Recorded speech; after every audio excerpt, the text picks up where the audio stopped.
Hey, hello. Balik lagi di channel Spoiler Moon dan kita akan bahas lagi kelanjutan yang part sebelumnya ya tentang komik Magic Emperor.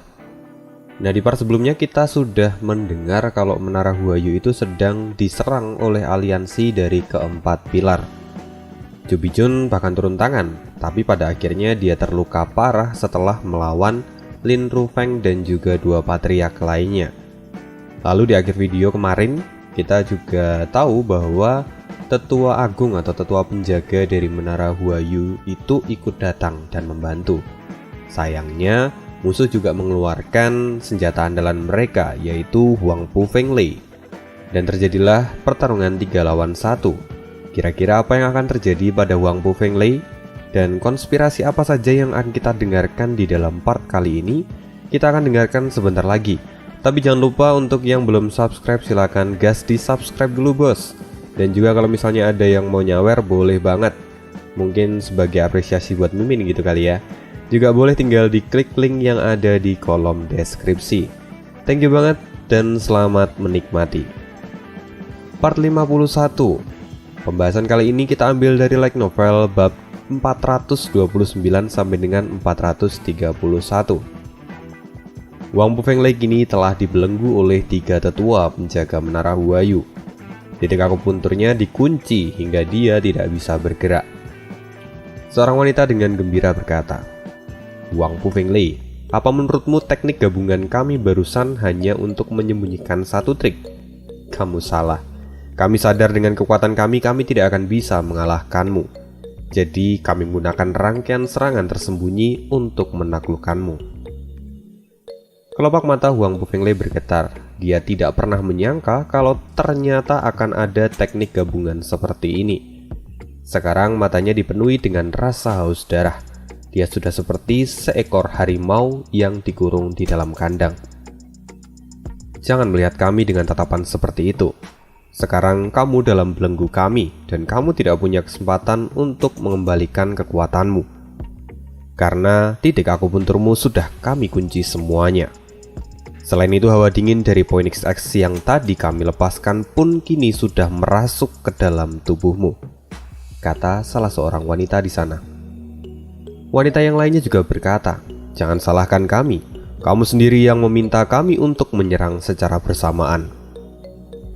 Huang Pu Fenglei kini semakin marah. Dia kemudian berteriak dan tiba-tiba jarum-jarum yang mengunci titik akupuntur miliknya mulai bergetar. Tubuh 9 naga emas kemudian menunjukkan diri dan menghancurkan jarum-jarum itu serta memberikan rebound pada ketiga wanita itu. Bahkan mereka bertiga itu sampai terlempar ke belakang dan jatuh ke tanah. Kini posisi telah berbalik. Mereka bertiga yang tadi berada di atas kini justru terjatuh di tanah dan memuntahkan seteguk darah.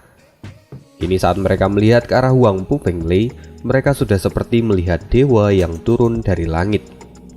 Tubuh Huang Pu Fenglei dikelilingi oleh aura emas dari armor naga miliknya. Ketiga orang itu kini menjadi semakin suram.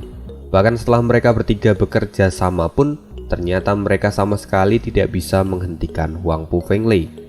Mereka tidak bisa menerka lagi seberapa kuat Huang Pu Fenglei saat ini. Mereka bertiga kini saling memandang satu sama lain dan menggelengkan kepala karena merasa frustasi. Sama sekali tidak ada harapan bagi mereka saat ini.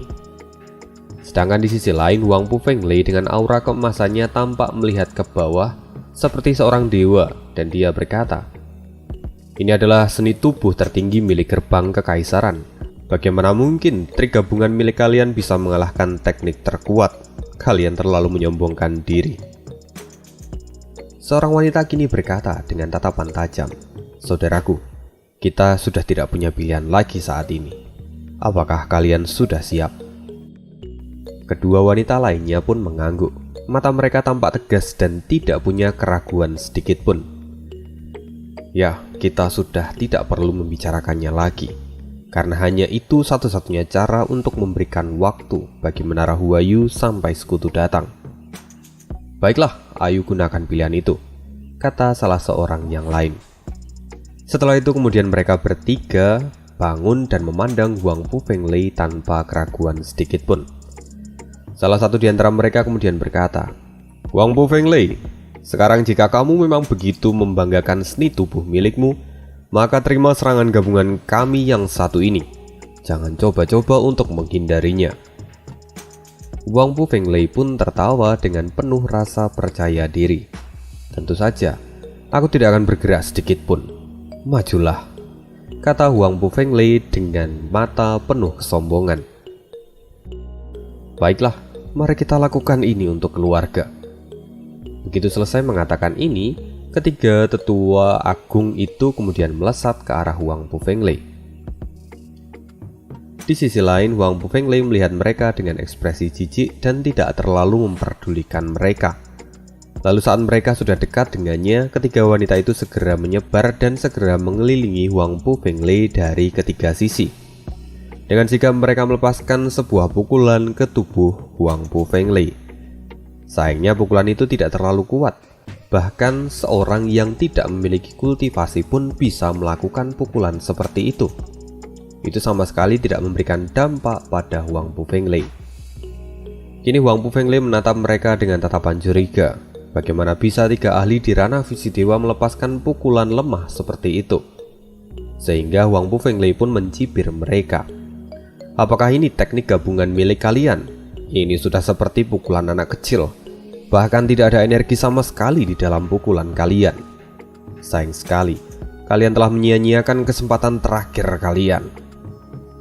"Tidak, kami ucapkan terima kasih pada Anda karena telah memberikan kesempatan pada kami.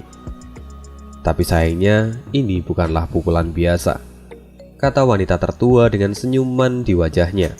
Setelah itu, sebuah segel terbentuk di tangannya dan diikuti oleh dua wanita lainnya. Huang Pufenglei melihat ini agak terkejut dan mulai berpikir apakah teknik gabungan mereka memang benar-benar belum selesai. Namun saat dia melihat ketiga orang itu, perlahan dia mulai merasakan ragu dan seperti mengenali segel yang mereka buat. "Bajingan, apa yang kalian bertiga lakukan?" teriak Huang Pufenglei dengan panik. Ketiga wanita itu tertawa dan berkata, "Ini adalah teknik terakhir kami demi keluarga. Terimalah." Mereka bertiga tersenyum dan cahaya putih menyilaukan berasal dari tubuh mereka pun menjadi semakin besar. Huang Pufenglei tidak sempat melarikan diri karena dia saat ini dikunci dari ketiga sisi. Akhirnya dia hanya bisa mengaktifkan teknik tertinggi yang ia miliki untuk melindungi dirinya. Dan begitulah, ledakan yang luar biasa hebat pun terjadi di sana. Ledakan yang seolah-olah akan memakan dunia dan membuat semua orang menjadi ketakutan. Bahkan ketiga patriark langsung turun ke tanah dan tiarap.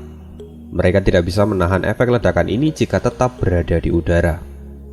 Kini bangunan, pohon, bahkan bukit yang ada di sekitar tempat itu pun sampai hancur dan diterbangkan ke udara karena ledakan ini. Beberapa murid yang berada di ranah penempaan tulang pun tidak punya pilihan lain selain menerima ajal mereka. Ledakan itu terjadi selama beberapa detik, tapi itu berhasil menghancurkan 1/4 wilayah di bagian luar Menara Huayu. Dan setelah ledakan itu mereda, Yan Bogong segera bangun dan berteriak, "Tetua Agung Huang Pufenglei, apakah Anda baik-baik saja?" Setelah itu tiba-tiba sosok bayangan hitam jatuh dari langit dan menghantam tanah. Yan Bogong dan lainnya terkejut lalu segera merapatkan diri untuk melihatnya. Setelah mereka amati lagi, ternyata sosok hitam itu tak lain adalah Huang Pufenglei. Kini dia benar-benar terluka parah. Seluruh tubuhnya sudah seperti terbakar. Huang Pufenglei kini mencoba untuk bangun, tapi kemudian dia memuntahkan seteguk darah. Perlahan dia membuka matanya dan melihat semua orang yang ada di sekitarnya. Setelah menyadari bahwa dia belum berada di akhirat, dia pun bisa bernafas lega. Yan Bogong segera berlari menghampiri Huang Pufenglei. "Tetua yang hebat, Anda benar-benar luar biasa. Bahkan Anda bisa selamat dari bom bunuh diri dari ketiga orang itu. Dalam sejarah ini belum pernah terjadi sebelumnya." Meski Yan Bogong itu begitu memujinya, tapi Huang Pufenglei sama sekali tidak mendengarkannya. Dia justru tidak habis pikir. kenapa ketiga orang itu sampai rela bunuh diri. Yan Bogong memahaminya dan kemudian dia berkata, "Apakah Anda memikirkan tindakan dari ketiga orang itu? Saya yakin mereka begitu putus asa dan tidak punya pilihan lain karena tidak bisa mengalahkan Anda. Karena itu akhirnya mereka memilih melakukan ini. Lagi pula jika mereka tidak melakukan ini pun, pada akhirnya mereka juga akan mati di tangan Anda. Jadi mungkin mereka pikir ini adalah pilihan yang terbaik." Wang Pu Fenglei melirik dan kemudian dia berkata, "Tidak, itu tidak sesederhana itu. Lagi pula tidak mudah bagi seseorang untuk mencapai ranah visi dewa. Mereka tidak mungkin berani melakukan ini tanpa alasan. Padahal mereka itu bisa saja melarikan diri dan aku tidak mungkin bisa menangkap mereka bertiga. Tapi mereka justru memilih untuk mengorbankan diri mereka. Aku sama sekali tidak bisa memahaminya," kata Wang Pu Fenglei. Ya, ini sebenarnya adalah bukti dari kualitas diri. Kalau kita ingat tiga tetua dari lembah neraka dengan mudahnya menyerahkan diri pada Zhuo Fan karena mereka takut mati. Sedangkan tiga tetua dari Menara Huayu ini justru berani mengorbankan diri demi Menara Huayu. Inilah yang mungkin ingin ditunjukkan oleh si pengarang Magic Emperor. Di sisi lain, Yan Bagong pun tampak berpikir sejenak, memikirkan alasan dari ketiga orang itu. Tapi kemudian dia berkata, "Mungkin mereka hanya lemah dan tidak cukup kuat." Wang Pu Fenglei pun berkata, "Ini bukan tentang lemah atau tidak, tapi ini tindakan yang kejam pada dirinya sendiri. Kalian sekarang harus lebih berhati-hati, jangan sampai lengah. Lagi pula mereka adalah sekumpulan wanita yang bisa bertahan selama ribuan tahun. Jadi pasti ada sesuatu yang besar di belakang mereka," kata Wang Pu Fenglei. Setelah mengatakan itu, Wang Pu Fenglei pun berbalik dan berjalan dengan tertatih-tatih. Melihat Wang Pu Fenglei hendak meninggalkan medan pertempuran, Yan Bogong segera berkata, "Tetua, apakah Anda tidak akan ikut menyerang lagi?" Wang Pu Fenglei melirik dan berkata, "Omong kosong, tentu saja itu semua adalah urusanmu. Sekarang aku harus kembali dan menyembuhkan luka-lukaku. Apa kau tidak bisa melihatnya? Saat ini aku bahkan tidak bisa terbang di langit," kata Wang Pu Fenglei dengan wajah yang kesal. Namun sebelum Wang Pu Fenglei pergi jauh, dia pun berbalik dan memberikan satu nasihat lagi. "Ingat ini baik-baik. Para wanita dari Menara Huayu itu bukanlah sekelompok wanita yang mudah untuk diprovokasi. Jadi tidak perlu menunjukkan belas kasihan pada mereka." Segera Yan Bagong dan Lin Rufeng pun mengangguk dan memahami posisi mereka saat ini. Setelah itu mereka pun berpisah. Wang Pu Fenglei kembali dan memulihkan diri, sedangkan Yan Bogong dan lainnya mereka meneruskan penyerangan. Tapi tentu ini tidak akan berjalan dengan mudah, karena mereka harus menghancurkan formasi-formasi yang telah disiapkan oleh Menara Huayu. Dan untuk menghancurkan satu formasi saja, itu sudah sangat sulit dan memakan waktu. Dengan begitu pun, akhirnya mereka tertahan untuk waktu yang lama. Di sisi lain, di dalam Menara Huayu, ledakan keras sebelumnya pun terdengar di aula itu. Mereka bahkan merasakan getaran seperti gempa bumi karena ledakan besar sebelumnya. Di sana tampak para wanita sedang berkumpul dan wajah mereka pun tampak cemas. Lalu di tengah-tengah mereka ada Ju Bijun yang masih terbaring di sana. Hingga kemudian dia mulai sadarkan diri. Melihat hal ini, seorang tetua segera berteriak, "Bibi Tao, nenek sudah bangun." Tao Daniang segera mendekat dan memeriksanya. Perlahan dia merasakan kesehatan Ju Bijun dan dia pun menghela nafas panjang. Cedera di dalam tubuh nenek sudah stabil. Tapi sayang sekali. "Tapi kenapa, Bibi?" tanya pengawas Peony dengan wajah cemas. Bibi Tao menghela nafas, kemudian dia berkata, "Tapi racun 7 warna yang masuk ke dalam tubuh nenek tidak bisa dihilangkan. Kita hanya bisa menyelamatkannya jika kita memiliki penawar dari racun itu." Pengawas Peony kini menjadi panik. Apa yang harus kita lakukan? Haruskah kita menangkap beberapa orang dari istana Raja Obat untuk mendapatkan penawarnya? Mendengar hal ini, ekspresi semua orang menjadi suram. Ini adalah ide yang bagus tapi tidak realistis. Lagi pula menghadapi istana Raja Obat saja sudah sangat sulit bagi Menara Huayu. Apalagi sekarang, 3 pilar telah bergabung dan menyerang dari luar. Mereka tidak memiliki kesempatan sama sekali untuk bisa menang. Jika mereka pergi ke sana, itu sama saja sudah seperti mengantarkan nyawa. King Jaekin kemudian mendekati Peony dan berkata dengan lembut, "Peony, jangan terlalu impulsif. Racun ini memang sangat mematikan, tapi itu di masa lalu. Karena dulu hanya istana Raja Obat yang memiliki penawar racun ini, tapi sekarang tidak. Jika kamu ingat di acara Beidan, di sana ada orang lain yang telah menyempurnakan dan mendapatkan penawar dari racun ini. Dia tidak lain adalah Suofan. Saat ini kita bersekutu dengannya, maka lebih masuk akal jika kita pergi menemuinya dan meminta bantuan untuk mendapatkan penawar racun ini." Benar, selama kamu bisa menghubungi keluarga Luo, mereka mungkin bisa menyiapkan penawarnya. Dengan begitu cedera nenek tidak akan menjadi masalah, kata Bibi Tao dengan ekspresi lega. Tapi pengawas Peony adalah tipikal wanita anjing. Dia tahu posisinya tapi dia masih ragu-ragu untuk memilih. Dia pun berkata, "Tapi anak itu adalah orang yang telah merampok harta kita yang paling berharga. Apa benar-benar kita bisa mempercayainya?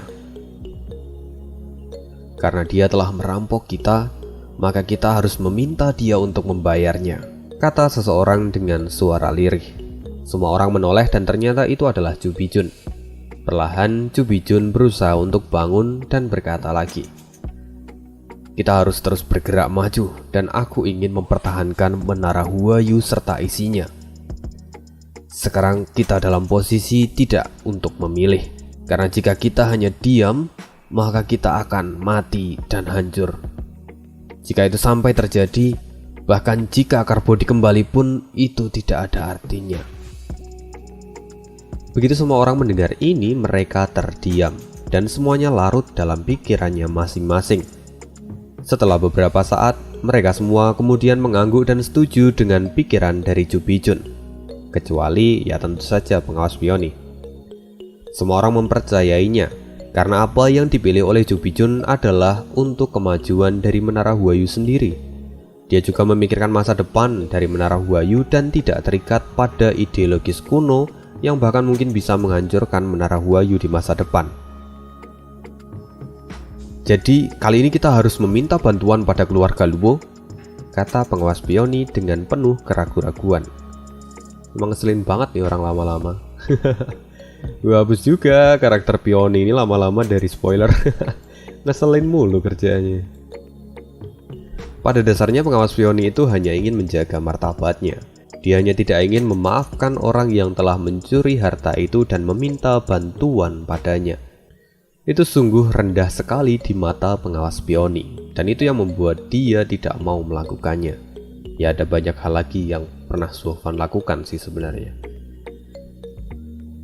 Ju Bijun kini menatapnya dan dengan senyuman yang lembut dia berkata, "Ya, untuk saat ini Suofan adalah orang yang kita butuhkan. Dulu ketika dia berada di bawah, kita telah memberikan banyak hal untuknya. Dan sekarang kita di bawah, maka kita akan meminta bantuannya juga. Itulah yang dinamakan dengan sekutu." Selain itu Peony, temperamenmu yang memegang ideologis itu memang sangat bagus. Hanya saja kamu adalah orang yang terlalu sering termakan amarah, dan kamu belum bisa menjadi pemimpin dari Menara Huayu. Kamu belum bisa merendah dan memikirkan masa depan dari Menara Huayu. Jadi kupikir kamu harus mulai sedikit memperbaikinya, kata Ju Bijun. Mendengar ini pengawas Peony pun tersipu malu. Dia paham benar akan kesalahan yang telah ia lakukan sekarang.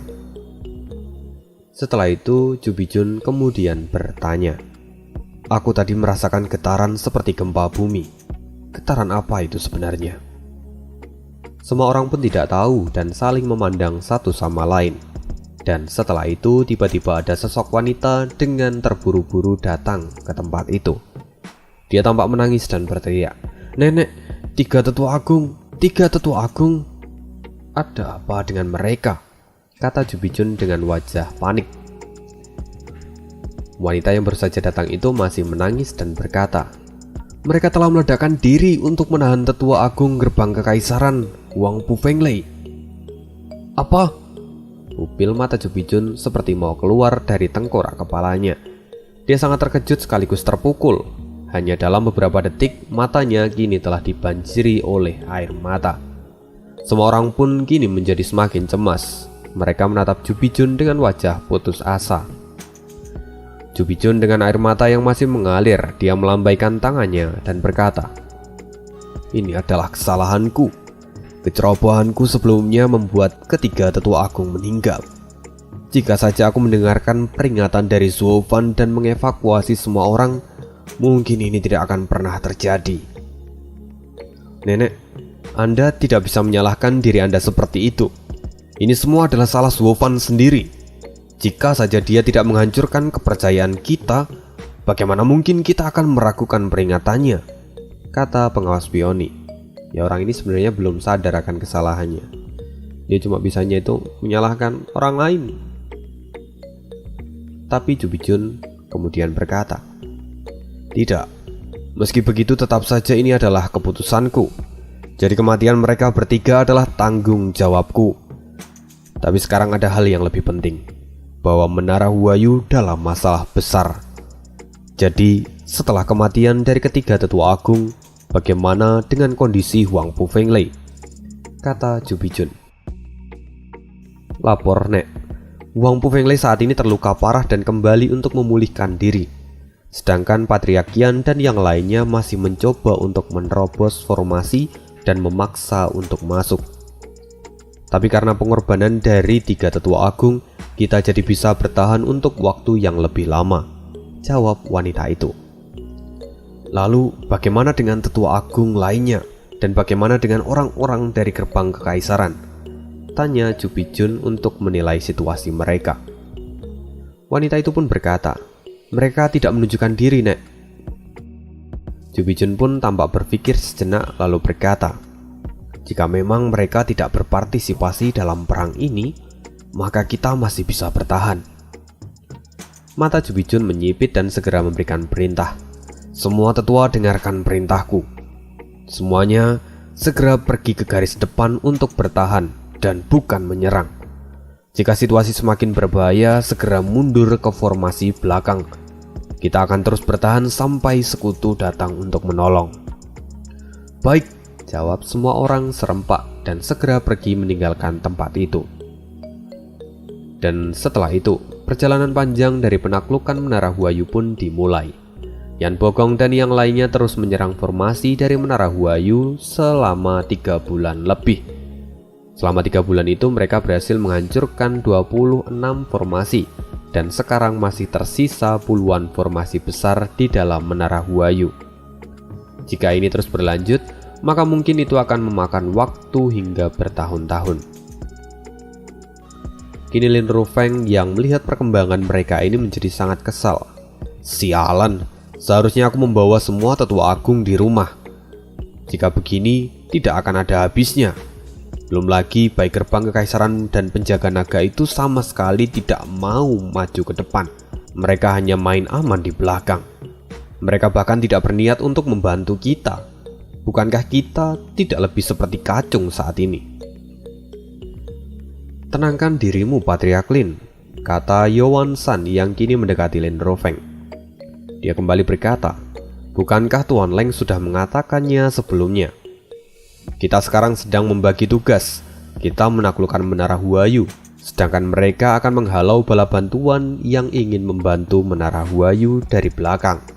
Bukankah kamu sudah mendengarnya juga, bahwa mereka sudah memukul mundur bantuan dari pihak musuh berkali-kali? Tapi itu hanya ikan teri. Bahkan jika gerbang kekaisaran mengirimkan setengah pasukannya kemari, itu sudah cukup untuk menghancurkan Menara Huayu dengan lebih cepat tentunya," kata Lin Rufeng. Tapi Yan Bagong menggelengkan kepalanya dan berkata dengan acuh tak acuh, "Apa yang Patriark Lin katakan itu sangatlah buruk. Pasukan bantuan yang sudah datang memang adalah kumpulan orang-orang yang mudah untuk dihadapi. Tapi jangan lupa, Ancaman utama juga bisa saja ikut campur. Apa Anda lupa jika Suo Fan bisa saja ikut bergabung dalam pasukan bantuan itu? Mendengar ini, Lin Rufeng seperti terkena tamparan keras dan suaranya tiba-tiba menghilang. Jika Suo Fan dan para tetua mereka ikut bergabung dalam pasukan bala bantuan, maka gerbang kekaisaran pun tidak akan berani memalingkan wajahnya dari mereka. Terlebih, para tetua dari keluarga Luo itu bukanlah orang biasa. Meski jumlah mereka tidak lebih dari 10 orang, tapi semuanya kuat dan berkualitas. Dan setelah memikirkan ini, Lin Rufeng tidak punya alasan lagi untuk mengeluh. Dia kemudian melambaikan tangannya dan berkata, "Ayo terus serang!" Melihat tingkah Lin Rufeng, Yuan Shan dan Yan Bogong pun saling memandang satu sama lain dan tertawa diam-diam. Setelah itu Yuan Shan berkata, "Tidak perlu khawatir, Menara Huayu tidak terlalu kuat dan sebentar lagi kita juga akan mendapatkan bantuan. Dan mereka tidak akan bisa bertahan lama." Setelah mengatakan itu, mereka masih ngobrol beberapa kata lagi. Tapi ya karena ngobrol, mari kita pindah ke tempat yang lain. Kali ini kita akan berkunjung ke barisan belakang pasukan musuh, tepatnya di dalam ruangan tempat Leng Wuchang berada. Lalu setelah itu, seorang laki-laki setengah baya berjalan masuk sambil tertawa. Dia tak lain adalah Huang Pu Tianyuan. Bagaimana dengan perkembangan kita akhir-akhir ini?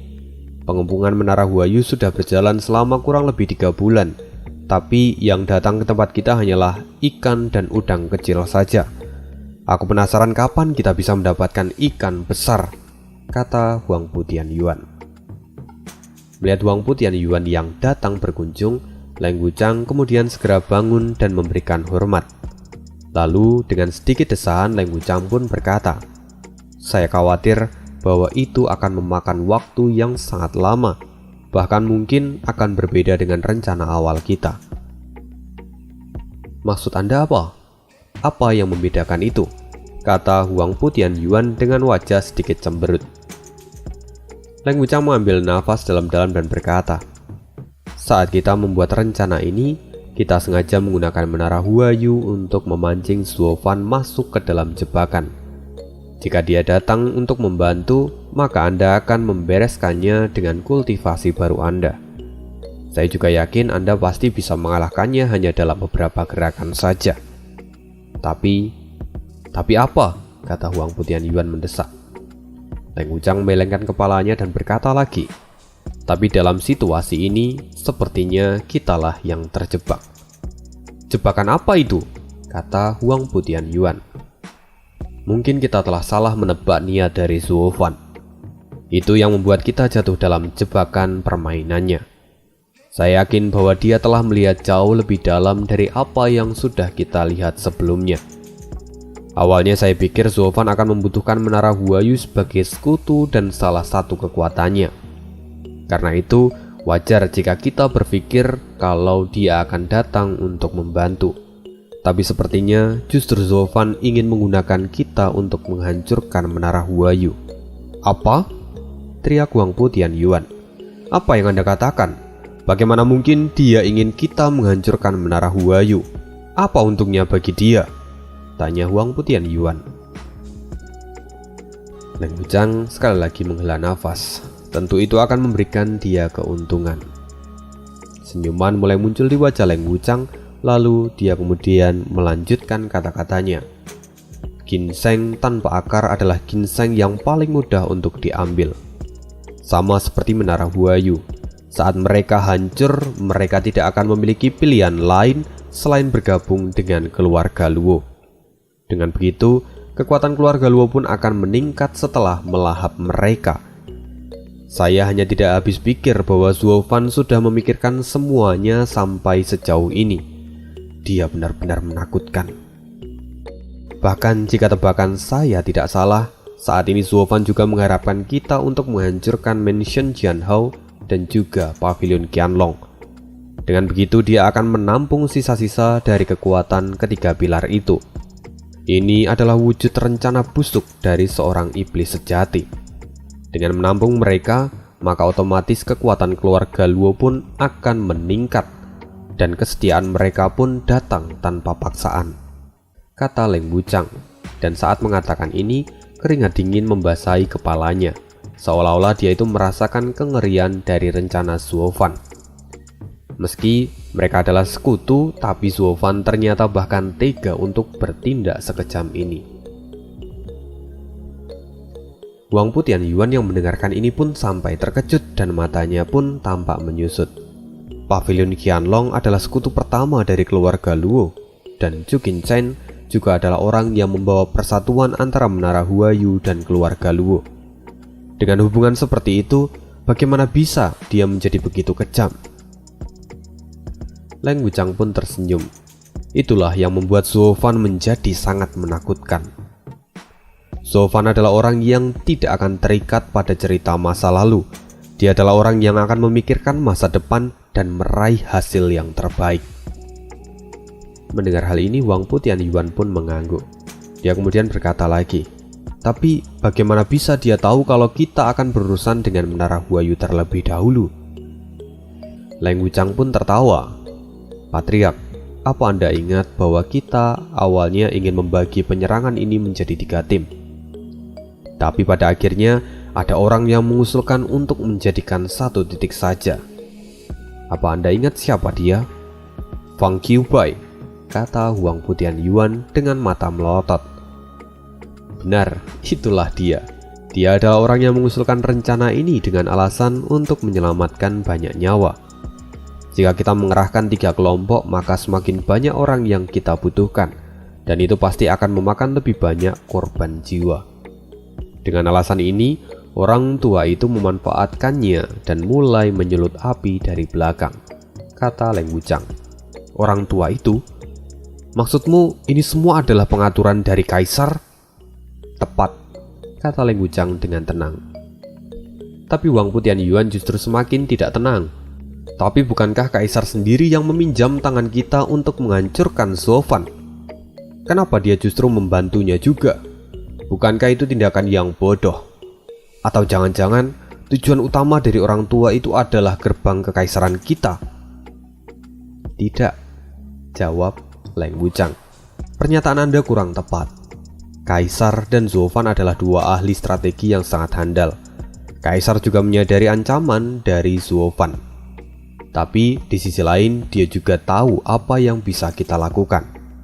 Karena itu dia melakukan ini semua dan berniat untuk menyingkirkan keluarga Luo sekaligus dengan gerbang kekaisaran di saat yang bersamaan." Setelah mengatakan itu, Leng Wuchang melihat ekspresi bingung dari Wang Pu Tianyuan. Lalu dia berkata lagi, "Dari sudut pandang saya, inilah yang terjadi. Kaisar meminta penjaga naga untuk memaksa kita bertindak dan menghancurkan Menara Huayu.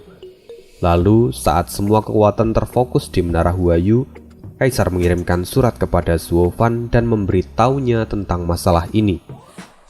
Zuo Fan pun sadar meski tanpa diminta oleh Kaisar, dia akan melakukan perlawanan. Terlebih dengan sifatnya itu, Zuo Fan juga tidak akan mengirimkan bantuan. Dia justru akan memanfaatkan momen ini untuk mengambil keuntungan yang lebih banyak. Alhasil Zuo Fan pergi ke lembah neraka dan menghancurkannya. Setelah itu, Kaisar juga pasti akan memberikan perintah pada para penjaga naga supaya mendesak kita dan menghancurkan Pavilion Qianlong serta Mansion Jianhou. Sedangkan di sisi lain Zuo Fan juga akan memiliki waktu untuk menghancurkan Istana Raja Obat dan Mary Woods. Dengan begitu, kekuatan kedua belah pihak akan menjadi seimbang, kata Leng Wuchang dengan penuh rasa percaya diri. Prediksi dari Leng Wuchang memang sangat hebat, meskipun hanya sekitar 80% yang menunjukkan kejadian sesungguhnya. Lagi pula, bagaimana Zuo Fan bisa tahu kalau mereka akan menyerang Menara Huayu itu karena sistem intelijen keluarga Luo. Sehingga Zuo Fan membuat rencana ini dan menyerang lembah neraka terlebih dahulu. Dan di sisi lain, Kaisar justru hanya mengikuti permainan dari Zuo Fan dan memberikan perintah pada para penjaga naga untuk mengendalikan situasinya. Jadi ada sedikit kemelencengan dari prediksi Leng Wuchang. Tapi itu juga adalah hal yang wajar jika prediksi Leng Wuchang itu memang agak meleset. Lagi pula dia tidak tahu sistem intelijen keluarga Luo yang luar biasa canggih ini. Jika dia mengetahuinya, mungkin dia juga bisa memberikan prediksi yang jauh lebih akurat. Sekarang Wang Putian Yuan perlahan memahami situasi mereka. Lalu dia pun tampak mengutuk. Kaisar tua itu benar-benar memiliki perhitungan yang luar biasa. Bahkan dia bisa memanfaatkan kita dan Zuo Fan di saat yang bersamaan. Lalu, saat kita sudah tahu seperti ini, kita tidak punya lagi alasan untuk bertahan di sini. Kita harus segera menghancurkan Menara Huayu dan memusnahkan dua pilar lainnya. Kita tidak boleh diam dan bermain di atas papan catur kaisar. Leng Wuchang tertawa. Dia berkata, "Tidak, itu sudah terlambat. Sekarang kita hanya perlu mengikuti alur ini dan menyimpan kartu as kita. Anda tidak boleh pergi dan menunjukkan kemampuan Anda sebelum berhadapan dengan Zuo Fan, atau itu justru akan merugikan kita." "Apa yang kamu takutkan? Kultivasiku tidak sama lagi dengan dulu. Aku tidak terkalahkan di dunia ini," kata Wang Putian Yuan sambil menyombongkan dirinya. Tapi Leng Wuchang berkata, "Justru karena itu, Anda harus lebih berhati-hati. Kultivasi Anda saat ini adalah kartu as kita, dan jika Zuo Fan mengetahuinya, maka saya khawatir dia bisa menyiapkan antisipasi. Dengan begitu justru kita yang akan jatuh dalam masalah. Lagi pula, ini juga bukan hal yang buruk bagi kita. Satu pertanyaan untuk Anda. Apakah Anda tidak ingin menaklukkan pilar tanpa akar lainnya?" Mata Wang Putian Yuan melebar. "Apa maksudmu?" Leng Wuchang tertawa. Rencana Zuo Fan memang sangat berbisa dan mematikan, tapi di sisi lain itu juga akan memberikan kita banyak manfaat. Saat kita menghancurkan tiga pilar lainnya, itu akan membuat keluarga Luo mendapatkan anggota baru dan kekuatan mereka akan meningkat. Tapi di sisi lain, setelah Zuo Fan menghancurkan ketiga pilar yang lainnya juga, kita juga akan mendapatkan anggota baru dari mereka yang telah kehilangan rumah mereka, kata Leng Wuchang sambil tertawa jahat. Mendengar itu, Wang Putian Yuan pun tertawa. "Tuan Leng, kamu sangat kejam, tapi aku sangat menyukainya. Ini adalah rencana yang benar-benar menguntungkan kedua belah pihak. Kamu sangat pandai." Leng Wuchang pun tersenyum dan berkata, "Mungkin di masa depan kita harus menyisakan bagian tubuh Zuo Fan saat Anda mengalahkannya. Anggap saja itu sebagai ucapan terima kasih kita untuknya karena telah memberikan tiket untuk memakan pilar lainnya semudah ini." Mendengar ini, keduanya pun tertawa. Dan karena mereka cuma tertawa, mari kita pindah lagi ke tempat sebelumnya. Sepertinya ada sesuatu yang menarik di sana. Di aula utama Menara Huayu, di sana tampak beberapa orang tengah berkumpul, lalu sebuah slip giok terbang ke arah Ju Bijun. "Akhirnya kita mendapatkan surat balasan dari sekutu," kata Ju Bijun dengan penuh semangat. Namun setelah dia membacanya, wajahnya menjadi suram dan kemudian dia membanting slip giok itu hingga hancur berkeping-keping. Ada apa ini? Apa yang sebenarnya terjadi? Kok Ju Bijun marah-marah setelah mendapatkan surat dari sekutu? Jangan-jangan cinta Ju Bijun ditolak.